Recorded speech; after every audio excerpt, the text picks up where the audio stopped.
हजुर नमस्ते। आजको यो भिडियोमा म तपाईहरुलाई नेपालमा कार्यरत सम्पूर्ण कर्मचारीहरु जो जहाँबाट काम गर्दै हुनुहुन्छ र नेपाल सरकारको तलब खाने सम्पूर्ण कर्मचारी जुनसुकै फिल्डको भए पनि म सबैको विस्तृत तलब स्केल तपाईहरुलाई 2078-79 को बजेट अनुसार विनियोजन भइसकेपछि गएको 1 गतेबाट स्टार्ट भएको तलब स्केलको विषयमा सम्पूर्ण डिटेल जानकारी लिएर उपस्थित भएको। सबैभन्दा पहिला निजामती कर्मचारीमा राजपत्रमा अंकित कर्मचारीहरु मध्येमा सबैभन्दा पहिला जुन वरिष्ठ कर्मचारी हुन्छ मुख्य सचिवको अहिले तलब स्केल बढेर 67,140 रुपैयाँ पुगेको छ।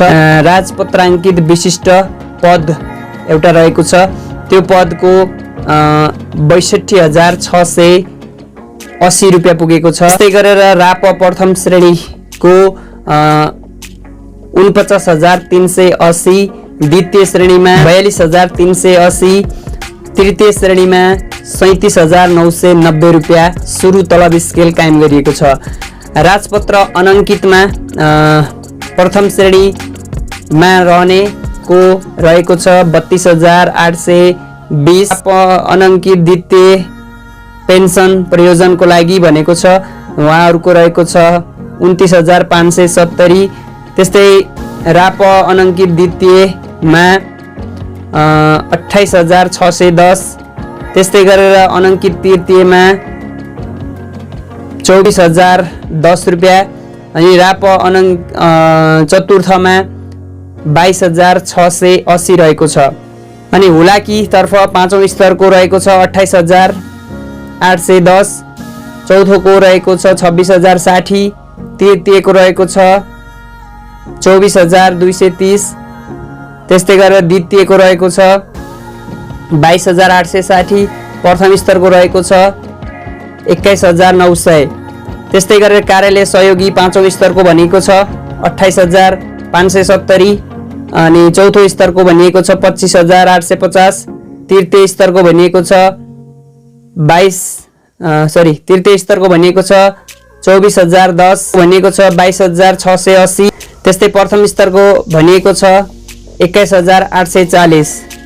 त्यसपछि नेपाली सेनातर्फ प्रधान सेनापतिको भनिएको छ 67,140, रथीको 64,540, उपरथीको 62,680, सहायक रथीको 53,000, सेनानीको 49,380, प्रमुख सेनानी को रहेको छ 45,460, सेनानीको रहेको छ 42,380, सहसेनानीको रहेको छ 41,050, उपसेनानीको रहेको छ 39,220, सहसेनानीको रहेको छ 37,920, मानार्थ सहसेनानीको रहेको छ 30,630, मानार्थ उपसेनानीको रहेको छ 30,860। त्यस्तै प्रमुख सुबेदारको रहेको छ 30,650। त्यस्तै सुबेदारको रहेको छ 30,200, जमदारको रहेको छ 28,570, हुद्दा लेखिएको छ उहाँहरुको रहेको छ 24,800, अमलदारको रहेको छ 24,010, प्युट रहेको छ 23,160, सिपाहीको रहेको छ 22,680, रिक्रुटको रहेको छ 21,480, नन कम्बाटेन्टको रहेको छ 21,480। त्यस्तै अब नेपाल प्रहरी तर्फ महानिरीक्षकको रहेको छ, प्रहरी महानिरीक्षकको रहेको छ 62,680, प्रना महानिरीक्षकको रहेको छ 53,000। त्यस्तै वरिष्ठ उपनिरीक्षकको रहेको छ 49,380, उपरीक्षक 45,460, प्रना उपरीक्षकको रहेको छ 42,380, प्रहरी निरीक्षकको रहेको छ 37,990।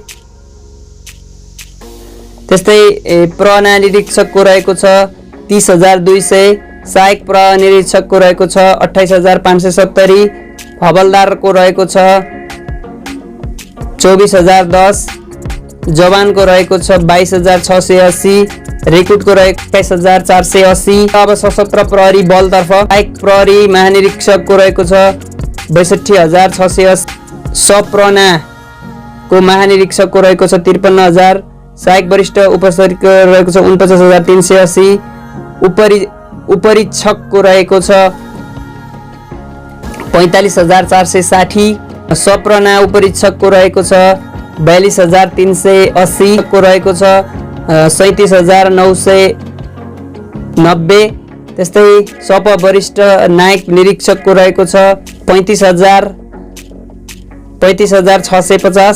त्यस्तै निरीक्षकको रहेको छ सप्रना निरीक्षकको 30,200, सहायक निरीक्षकको रहेको छ 28,570, हवलदारको रहेको छ 24,800, हवलदार सहायक प्रहको सप्र हवलदारको रहेको छ 24,010, सप्र सहायक हवलदारको रहेको छ 23,090 अनि प्रहरी जवानको रहेको छ 22,680, रिक्रुट श्रेणी विहीनको रहेको छ 21,480, सयर समेतको रहेको छ 21,480। त्यस्तै अब स्वास्थ्य सेवातर्फ अधिकृत 12औं तहको 62,680 रहेको छ, 11औं तहकोलाई 52,600, 10औं तहकोलाई 49,380, 9औं तहकोलाई 45,580, 8औं तहकोलाई 42,380, 7औं तह 39,870, 6औं तहकोलाई 37,990, 5औं तहकोलाई 30,200, 4थो तहकोलाई 28,610।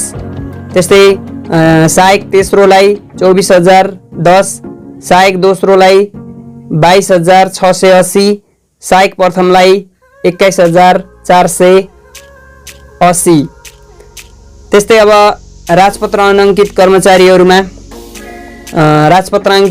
कर्मचारीहरूमा रहेको छ फेरि यसको पनि छुट्टा छुट्टै रहेको छ फेरि यो पनि विशिष्टको 62,680, अतिरिक्त सचिवको 52,600, प्रथमको 49,380, द्वितीयको 42,380, तृतीयको 37,990। राजपत्र अनङ्कित कर्मचारीहरूमा रहेको छ फेरि प्रथम अमाको 32,820, प्रथमको 30,200, द्वितीयको 29,570, द्वितीयको 28,610, तृतीयको 22,010, चतुर्थको 22,680। सामुदायिक विद्यालयमा कार्यरत कर्मचारीहरू मध्येमा माध्यमिक प्रथम श्रेणीको 49,380, माध्यमिक द्वितीय श्रेणीको 42,380, तृतीय श्रेणीको 37,990। त्यस्तै निमावी तर्फ प्रथम श्रेणीकोलाई 39,880, द्वितीय श्रेणीको 37,990, तृतीय श्रेणीको 30,200। प्राथमिक एसएलसी उत्तीर्ण प्रथम श्रेणीको भएमा 37,990, एसएलसी उत्तीर्ण द्वितीय श्रेणीको भएमा 30,200, एसएलसी उत्तीर्ण तृतीय श्रेणीको भएमा 28,610, दुई विषयसम्म एसएलसी अनुत्तीर्ण भएको भएमा 24,010, दुई विषयभन्दा बढी एसएलसी अनुत्तीर्ण भएमा 22,680। त्यस्तै गरेर प्रदेश र स्थानीय तहमा सोधिरहनु भएको थियो धेरै सर म्याडमहरूले के हुन्छ यसको बारेमा जानकारी गराइदिनु होला तलब स्केल भन्नुभएको थियो।